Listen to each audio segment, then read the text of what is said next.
saya mengevakuasi bersama teman-teman, akhirnya bola matanya tertinggal di kantong saya. Itu yang jadi momen sampai saya ingat sampai saat ini. Dan saya pun sempat ditelepon ada kekurangan di material badan tubuh korban, yaitu bola mata. Setelah saya periksa ternyata terbawa dengan saya karena posisinya matanya korban ini lepas.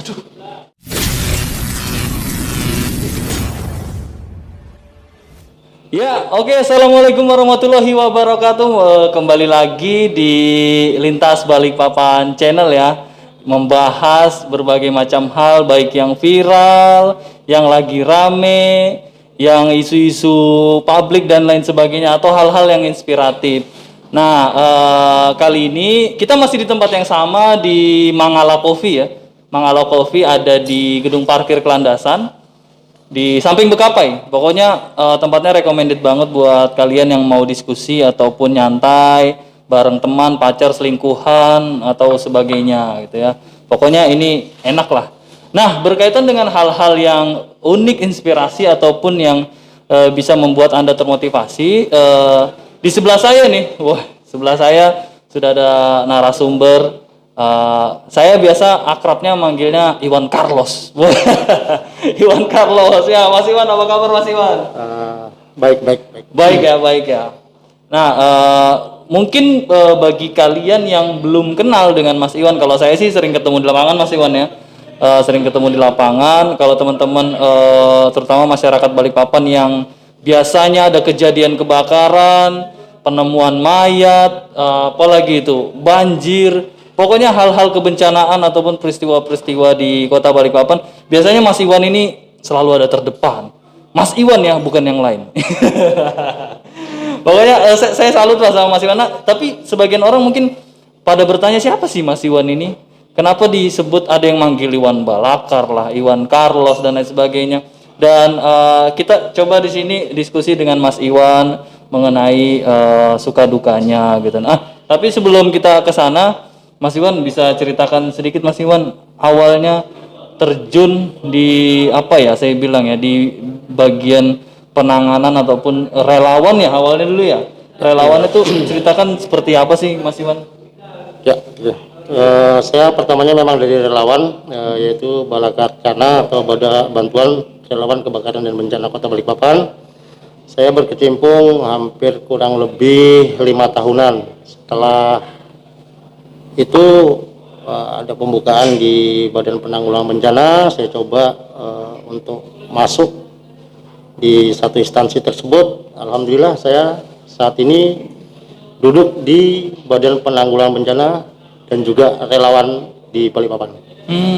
Berarti 5 tahun di relawan, baru habis itu masuk ke instansi BPBD gitu. Instansi BPBD. Kalau di BPBD sudah berapa lama? Kurang lebih 4 tahunan lah.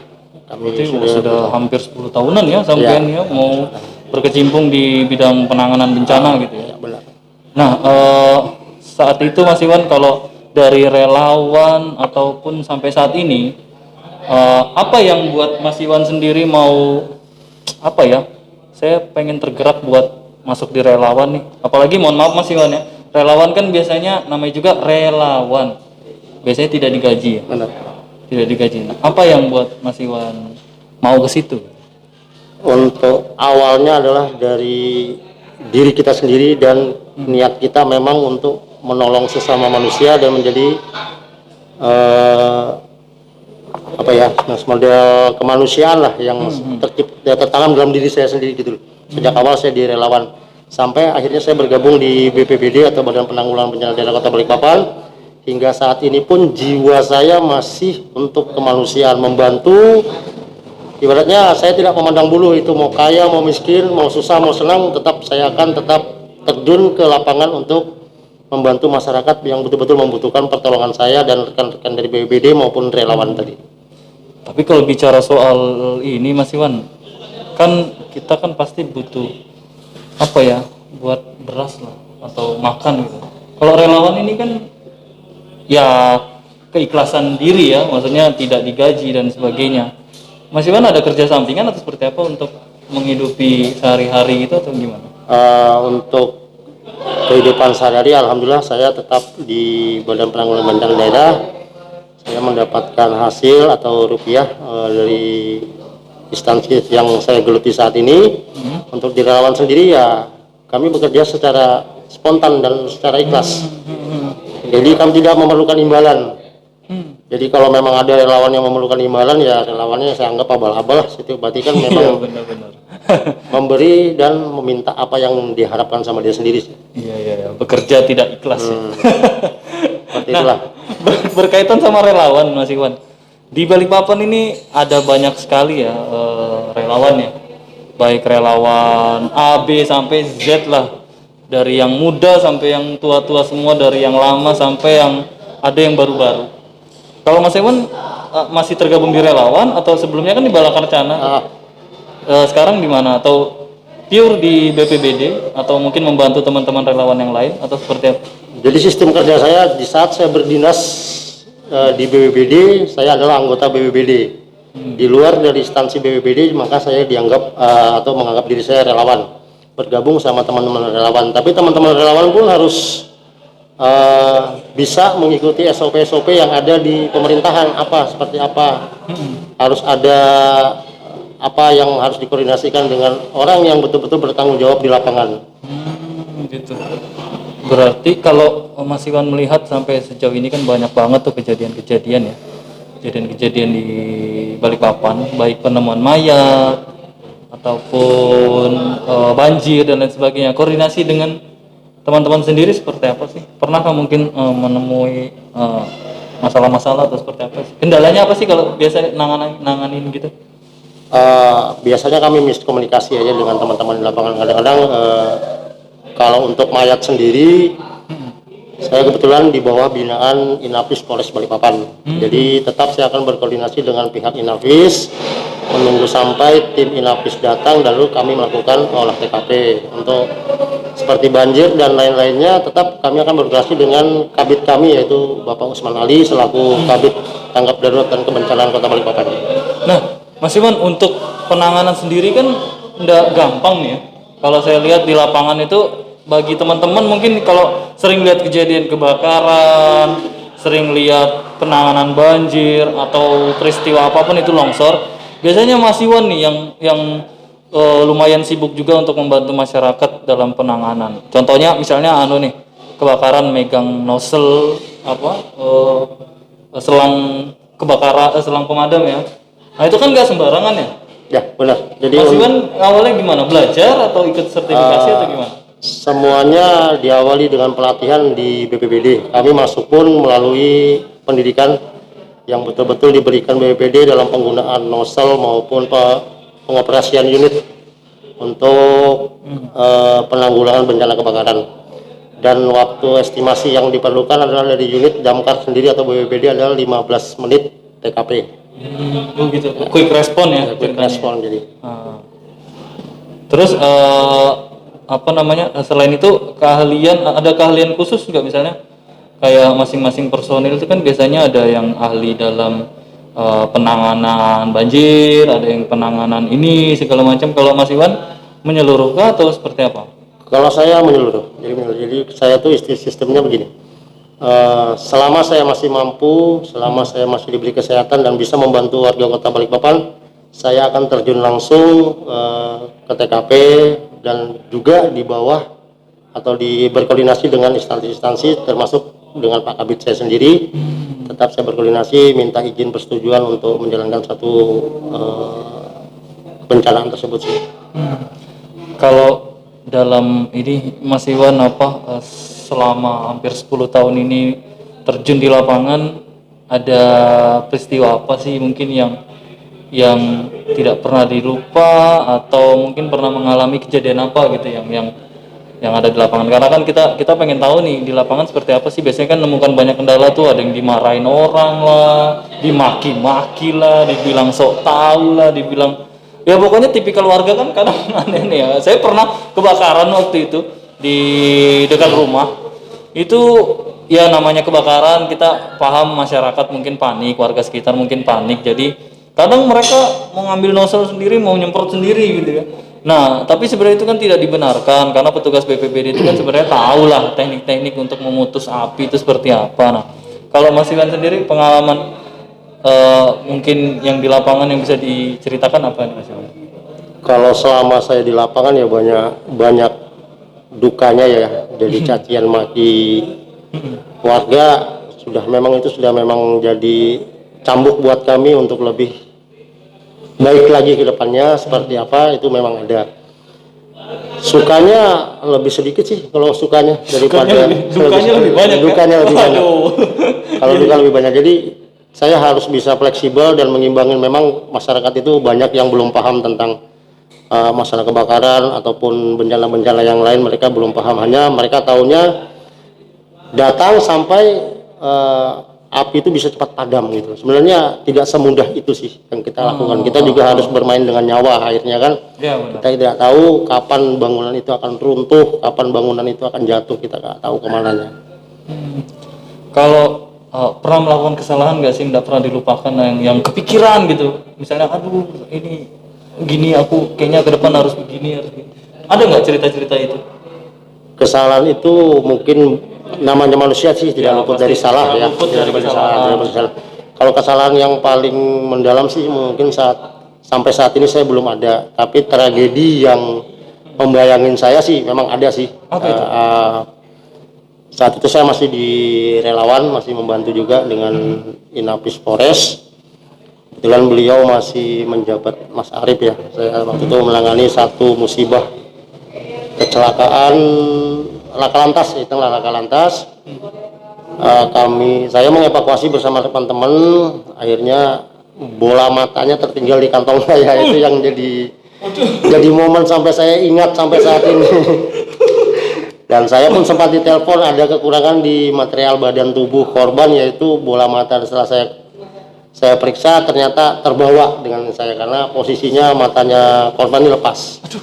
Itu pernah yang jadi bayangan saya sampai selama ini. Tapi ya, alhamdulillah sih saya nggak punya rasa takut ataupun ngeri. Itu memang jiwa saya seperti itu ya, saya harus jalanin seperti itu gitu. Saya tetap semangat, tetap buat yang terbaik buat Kota Balikpapan, kota yang selama ini memberi saya nafkah, memberi saya mata pencarian saya, tempat saya bekerja, tempat saya berkumpul bersama keluarga juga. Jadi saya yakin Kota Balikpapan ini tetap tentrem, aman dan nyaman gitu ya. Tapi artinya mata ketinggal di kantong itu kok bisa? Ya karena mungkin kami pada saat itu juga kelelahan. Setelah selesai kan saat itu juga kami mencari beberapa barang bukti yang di lapangan, terus saya masukkan kantong plastik. Mungkin karena sudah capek ya terbawalah si bola mata ini. Akhirnya saya ditelepon juga dari teman-teman Inafis, ditanyakan dan saya coba cross check. Setelah itu saya kembalikan menuju rumah sakit, saya kembalikan di mortuari. Nah, artinya Mas Iwan berarti sudah makan asam garam kalau ketemu mayat lah, yang berbau lah segala macam. Gitu gimana cerita? Karena saya pernah, ya kan kita sering ketemu di lapangan, ada ketemu penemuan mayat yang di laut lah. Oh itu baunya minta ampun. Kalau apalagi kalau sudah 3 hari lewat sudah ditemukan, ya ampun. Itu menangani atau antisipasi seperti itu gimana? Nggak takut kah atau gimana? Nggak mungkin ngelihat hantu. Kalau saya sendiri kan gini, karena niat saya sudah memang nawaitunya saya seperti itu. Ya alhamdulillah selama saya di relawan sampai di BPBD, alhamdulillah tidak punya kendala atau menemuin hal-hal gaib seperti itu. Tapi kalau masalah bau busuk atau apanya tuh awalnya sih memang rada susah untuk menerima penciuman itu. Tapi lama kelamaan sampai dengan saat ini saya pun terbiasa dengan teman-teman itu. Jadi sudah kami anggap ya seperti angin aja sih, nggak ada yang terlalu ini.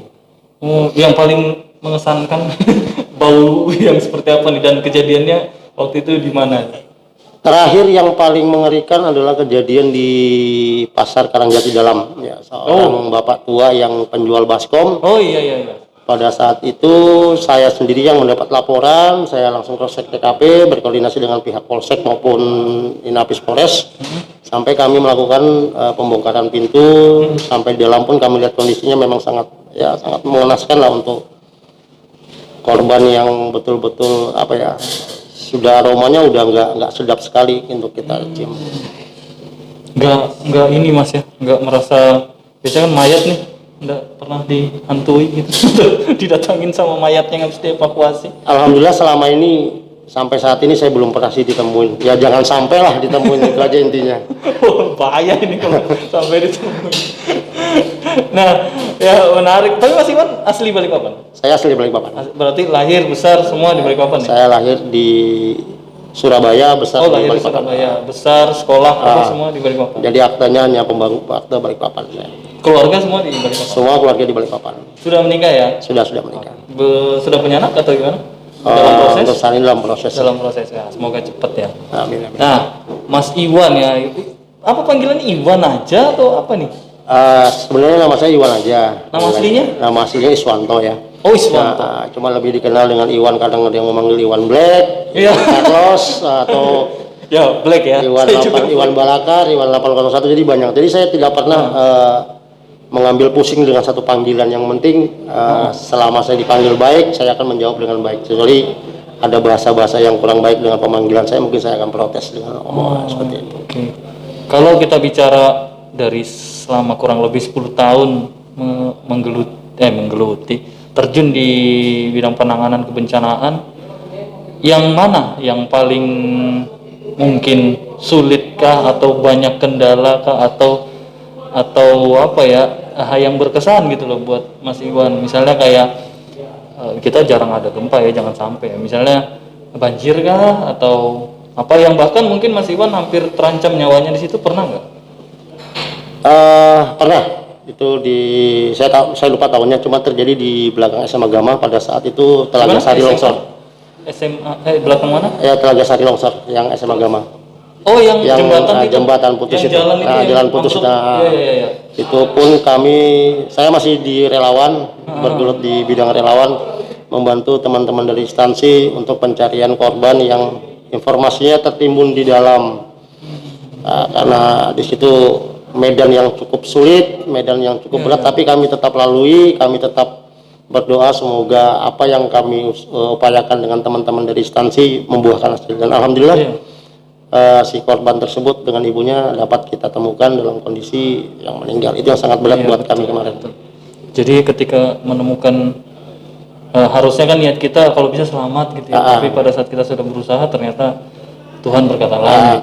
Itu kalau nggak salah korbannya cewek, anak sekolah ya? Sekolah dengan sekolah waktu itu peristiwanya pagi banget. Saya masih sekolah saat itu. Lama juga Mas Iwan ya. Kalau saya boleh tanya nih, bosan nggak sih dengan rutinitas seperti ini tiap hari?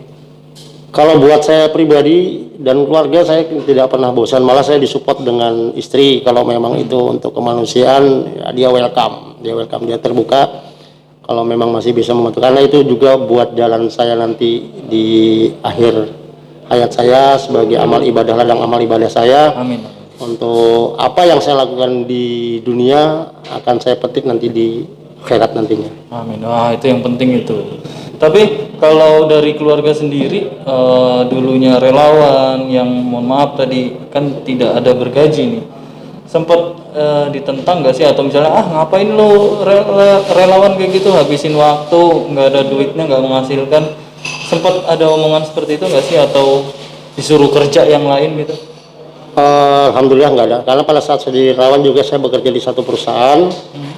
Jadi saya pada saat saya libur, pada saat saya ada di Balikpapan, saya coba membantu untuk teman-teman sampai akhirnya saya bergabung di BPD. Jadi untuk keluarga sendiri, saya rasa supportnya lebih mendalam ya, karena memang itu panggilan jiwa, bukan kepaksaan gitu loh. Kalau keterpaksaan, apa yang kita lakukan kan, apa yang kita kerjakan tidak akan merasa nyaman dan enak. Tapi kalau dengan hati yang plong, terbuka, dengan jiwa yang betul-betul panggilan jiwa, ya kami happy fun aja gitu untuk melakukan hal seperti itu. Jalani dengan santai ya, pokoknya dengan ikhlas gitu, yang tanpa mengharapkan imbalan. Insya Allah rezeki kita ada sendiri.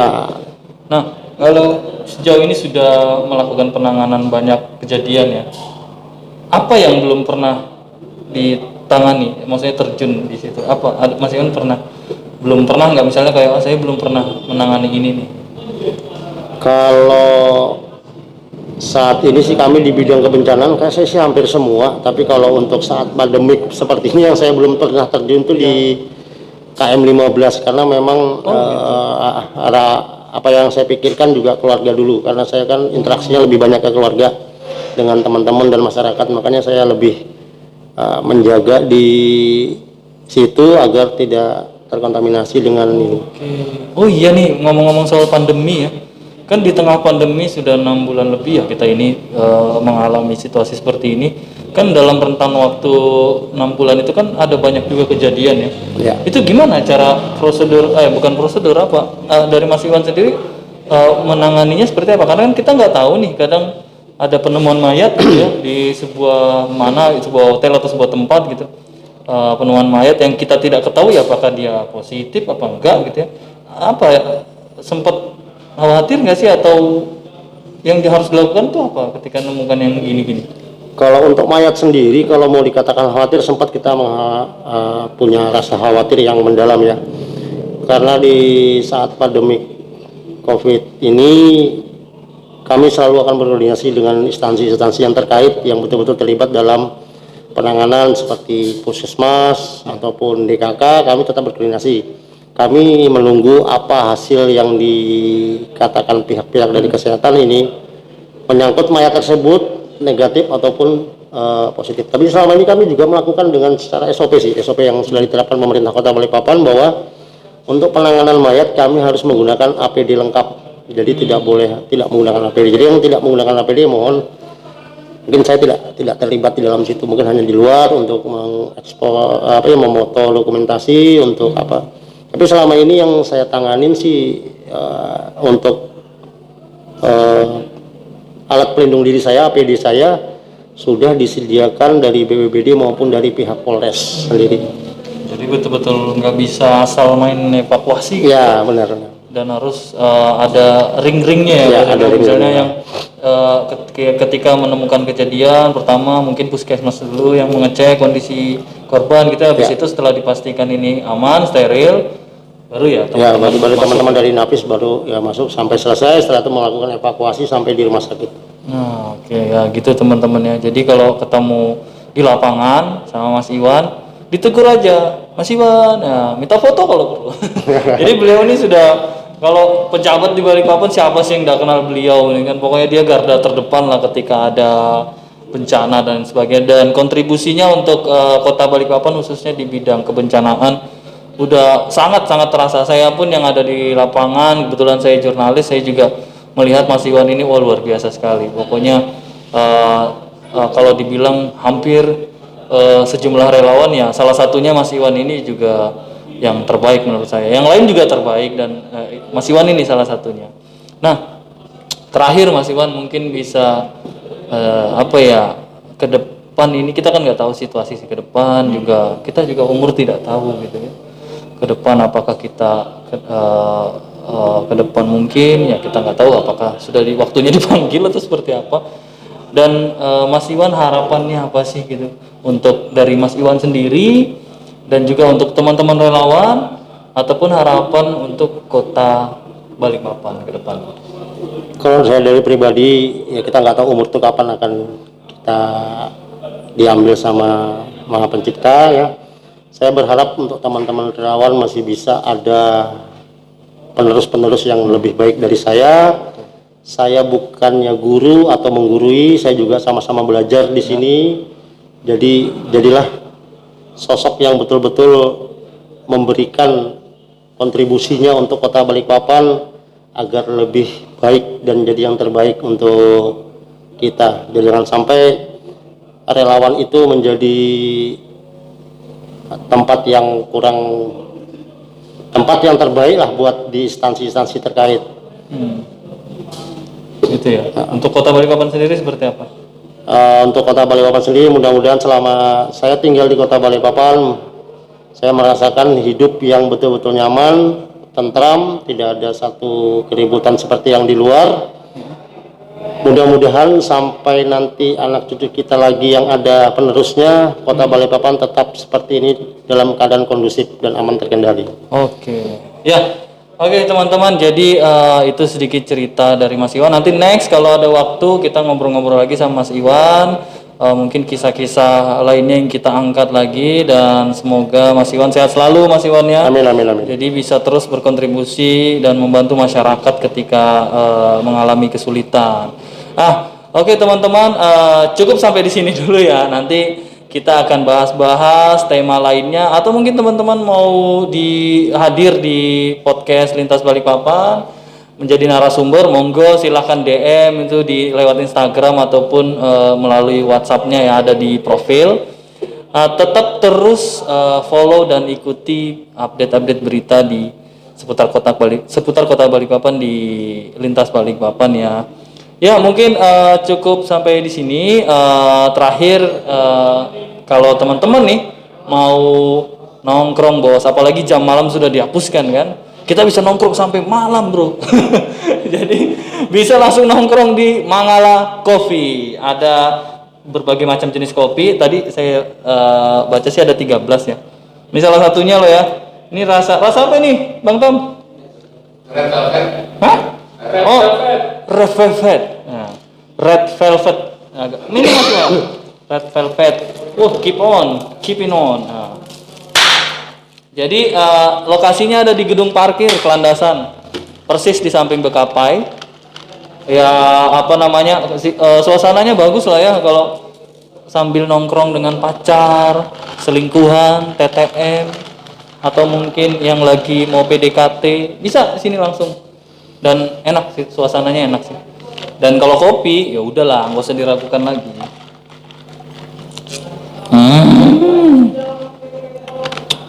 Jos. Ya, oke teman-teman itu aja. Nanti tetap pantau terus Lintas Balikpapan baik di Instagram, Facebook ataupun di YouTube-nya. Dan tunggu podcast-podcast kami selanjutnya. Tentunya menginspirasi, edukasi, informatif dan terus membangun Kota Balikpapan melalui cara kami sendiri. Itu dia. Wassalamualaikum warahmatullahi wabarakatuh.